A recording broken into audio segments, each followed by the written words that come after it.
संजय गांधी निराधार योजना आणि श्रावणबाळ योजनेच्या लाभार्थ्यांसाठी 25,000 रुपयांच्या उत्पन्नाच्या दाखल्याची अट आहे। ही अट रद्द करून लाडक्या बहीण योजनेप्रमाणे सुसूत्रता आणून देवीदासी महिलांना विविध योजनांचा लाभ द्यावा अशी मागणी देवीदासी महिलांनी केली आहे। या मागणीसह विविध मागण्यांकडे लक्ष वेधण्यासाठी माजी नगरसेवक अशोक भंडारे यांच्या नेतृत्वाखाली आज जिल्हाधिकारी कार्यालयासमोर निदर्शनं करण्यात आली।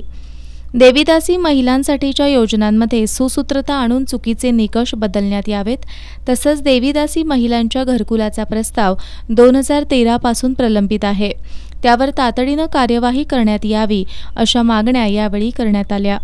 या निदर्शनामध्ये माजी नगरसेविका मायादेवी भंडारे यांच्यासह रमेश साठे, ममता करडे, रेखाताई वडर, मालन आवळे, बनाबाई साळुंखे आदींनी सहभाग घेतला।